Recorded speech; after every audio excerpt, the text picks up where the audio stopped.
I, 29 male, have a brother, 27, who has a preschool daughter. His daughter's mom passed away because of birth complications, and he's been raising her mostly alone ever since. Recently, he asked me if I could babysit her for the night so we could go on a date, but I refused because I'm not experienced with kids, and frankly, because I simply don't want to babysit. My brother kept insisting, saying he was too tight with money to pay for a babysitter, but I kept refusing to do it. However, one day at around 7 p.m, I suddenly heard a girl knocking at my door, and there was my niece while my brother was nowhere to be found. I let her in my room, and then I started calling him multiple times, but he wouldn't pick up any of my calls. After half an hour, I left him a message that if he didn't come back in 15 minutes, then I'll report him to the police for child abandonment. He came back after 20 minutes, but luckily for him, I didn't call the police yet. He was absolutely furious with me and started berating me in front of his daughter, but I eventually made him leave my house with my niece. However, afterward he kept leaving me messages about how I failed as both a brother and an uncle, that I proved to my niece that I don't love her and see her as a burden, and that I couldn't even allow him this night of fun when he hadn't had intimacy since his daughter was born. But I messaged him that the last thing is his problem, not mine, and so he needed to figure it out on his own instead of pinning it on me against my will. However, this only got him to send even more hateful messages. My boyfriend, however, thinks that I'm acting like an idiot to him and that we could have taken care of my niece this one night without creating a scene. Am I the idiot for not having much sympathy for my brother's situation and not wanting to babysit his daughter? He abandoned his child for a booty call? Wow, if he can't afford a babysitter for an evening, he shouldn't be dating. If money is that tight, I feel like he isn't prioritizing the proper things, like his child. You don't need a reason to not want to watch someone else's child, but your brother is out of line. For real, I know money isn't everything in a relationship, but who in their right mind would date someone who can't even afford to spend $60 for a babysitter? I personally make a poverty wage, and that's one of the reasons I've taken myself off the dating market. You're not the idiot. Did he even know if you were home? What if you'd been out on a walk? He saw a car out front, for example, or someone had taken you out. What if you'd been intoxicated or otherwise inebriated?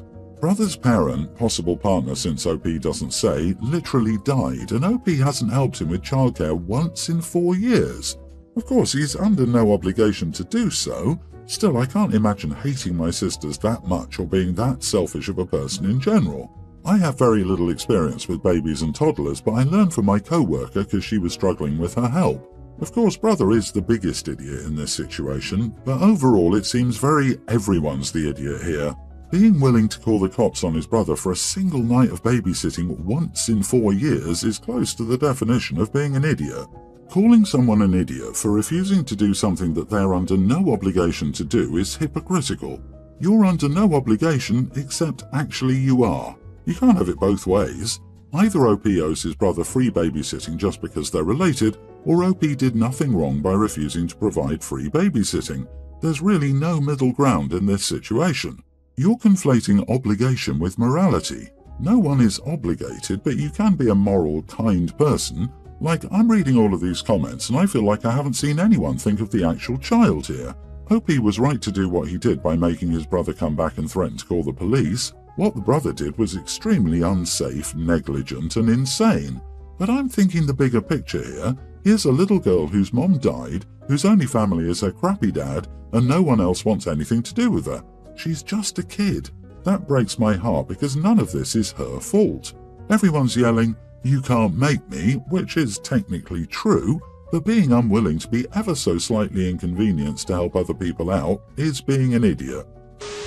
I've lived with my girlfriend Sarah for 2 years now. Sarah has a teen sister, Tara. Tara lives with their parents, but Sarah and Tara have a very rocky relationship with their parents. Nothing too bad, but it's toxic nonetheless. For the last 6 months or so, Tara has begun staying over at the apartment that me and Sarah share.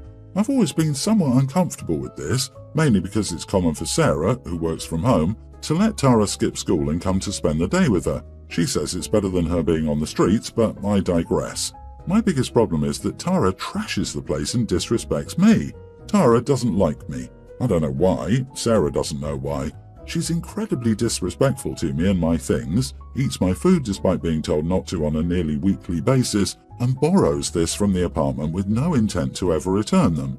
I've been at my wit's end over this for the last month, and I feel like Tara is testing my limits more and more. I've told both of them that if something doesn't change soon, I will lose my cool. But every conversation ends with Sarah committing to things that never happened and Tara being non-committal or just disinterested in my feelings. It came to a head Friday. Sarah had gotten off work early and left Tara alone. I came home to the place absolutely trashed. This I could handle. What I couldn't handle was that Tara had pulled out some of my vinyl to listen to, scratched them to heck, and just left them out on the table and ground when she got bored. When I confronted her and asked her what happened, she shrugged her shoulders and said nothing. I absolutely lost it. I told her exactly what I thought of her, how she was selfish, ungrateful, lazy, and downright unpleasant. I commented that if this is how she is at home, I now know why her parents don't want them in their house. I could tell she was taken off guard by my yelling, and the parents' comment caused her to start crying. I kicked her out and told her not to come back. Sarah lost it and we fought. We've been pretty cold since then. She's talking about moving out, but at this point I'm starting to consider that myself. Last night, however, Sarah finally decided to tell me that Tara tried to run away last year, and she made a deal with her that our apartment could be her safe space whenever she needed it so she didn't run away again. I still don't feel like this makes what she did right, but at the same time, knowing this, I'm starting to feel bad. Not the idiot. Your girlfriend didn't tell you she was declaring your home a safe space and did nothing to encourage Tara to behave like a guest rather than a squatter. Tara needs more than just a safe space. Safe space doesn't mean you can trash the place. A safe space is where you go to be free of harm, pressure, judgment, and unreasonable expectations, not where you go to ruin the peace of others or be completely free of consequences. It's not unusual for someone to act out in their safe space, but it's unreasonable for OP's girlfriend to assume that OP would be okay with this, mainly because they said it upset them. Tara's safe space doesn't come before the fact that it's OP's actual home. Little sister just sounds like she doesn't like the rules at home and she doesn't want to follow any rules there either. Let Sarah move out and take Tara in. Let this relationship go. Sarah makes promises she can't keep. Tara treats you like crap. Let it go.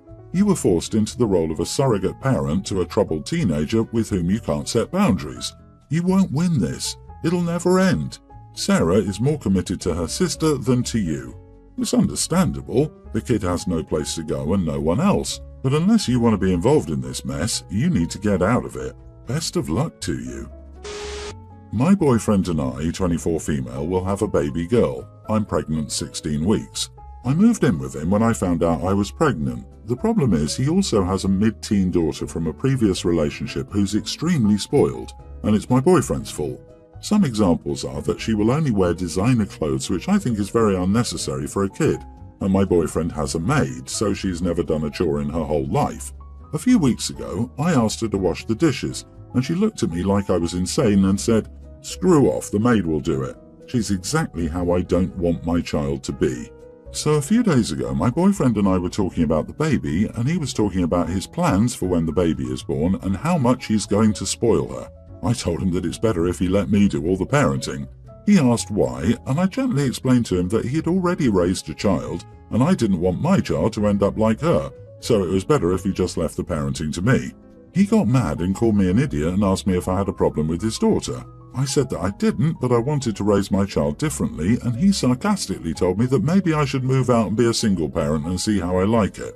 Now he won't talk to me, and I'm wondering if I shouldn't have said that. So, checks notes. Get pregnant by a rich dude with a short fuse, who created a monster daughter that curses you out with no consequences and is kept away from her bio mom. To-do list. Done. Just hand this list to his next baby mama so she'll know what to expect. Everyone's the idiot here. Why oh why did she choose to have a baby with somebody when she hates their parenting style? The situation worsens when you realize OP has little stake in this relationship. She moved in with him. They're also not married.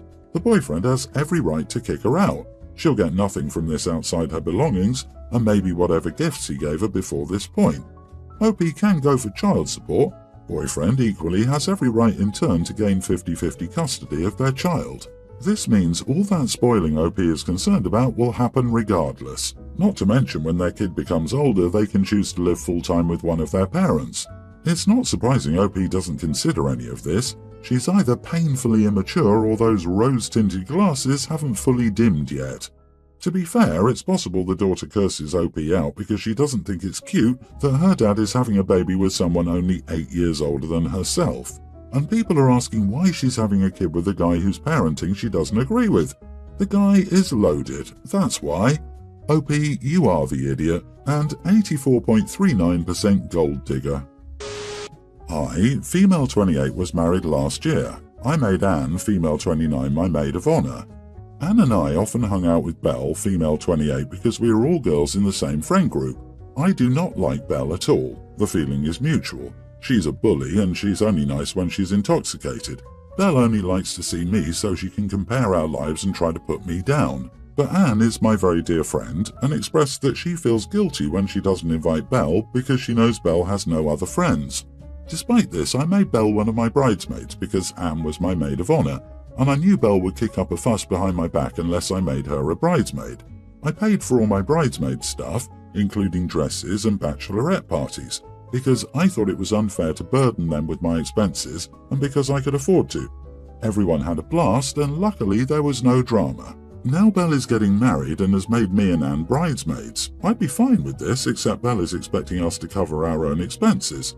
I'm well off and could afford to, but I'd rather not because I'm still saving up for a home in a high cost of living area. When I declined, Belle was upset and mentioned that I could easily afford the expense. I said I simply didn't want to, but I'd be happy to be a guest. Belle brought up that she was my bridesmaid, but I reminded her that I paid for all her expenses.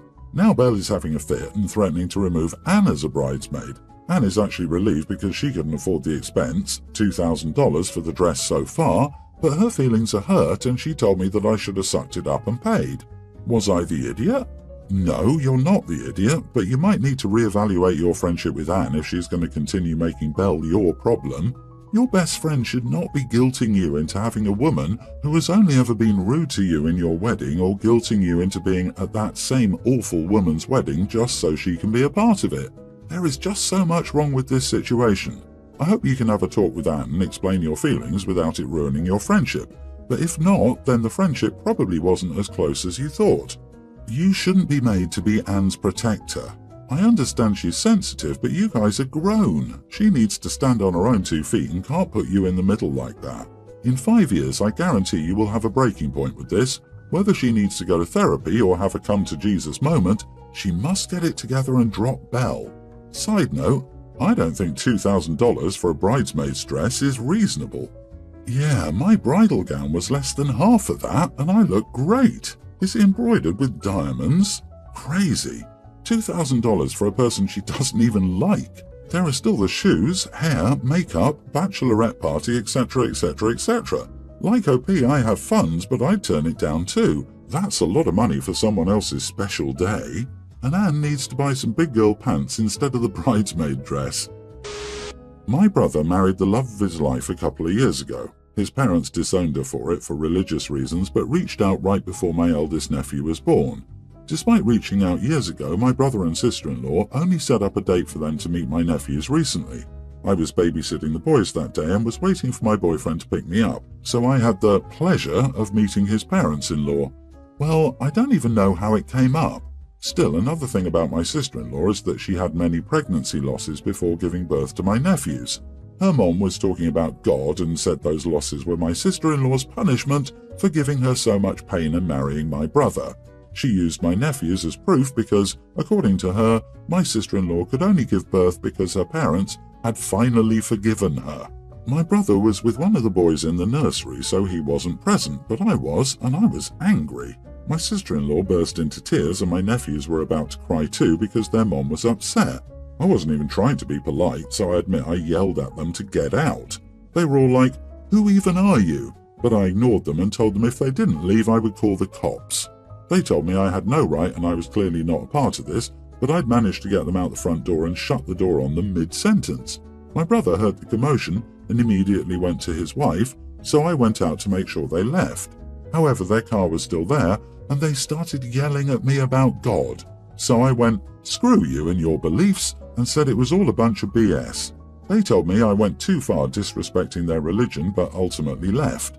I didn't think much of it till my brother called me yesterday asking me what exactly I said to them because apparently they made a Facebook post about religious discrimination and being a minority, and we, me mostly, are getting flamed. I didn't mean to discriminate against them or anything, but since when was that ever a valid excuse? I've been reading the comments and I feel crappy now because I have friends who are a part of this religion and I just feel like an idiot. Not for insulting them, but for saying that crap I said about their beliefs. Of course, these people don't know the whole story and I don't regret standing up for my sister-in-law, but I feel incredibly guilty for making so many people feel hurt by my words. Am I the idiot? Not the idiot. I'll be honest, I'm not a big fan of your decision to say that line, but I'm not opposed to you saying whatever you had to say to them to get them out of your brother and sister-in-law's house. You were protecting the people you love. I don't know what kind of religion tells women that they deserve a loss because they married someone of a different faith. Still, I can see why someone would want to marry out of that thinking. Her mom was talking about God and said those losses were my sister-in-law's punishment. Are you kidding? What a vile thing to say. There is no way anything but the most disgusting person would say that. Imagine having your own mother say that to you. What a vile woman.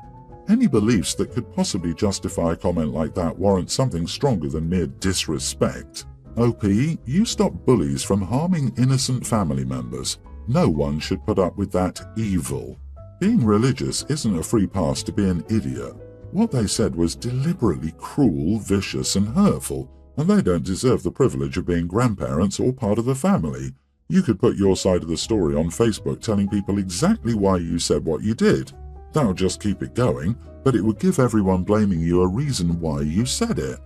I think I'd probably just ignore them, block them, and let them stew in their own hatred and bitterness.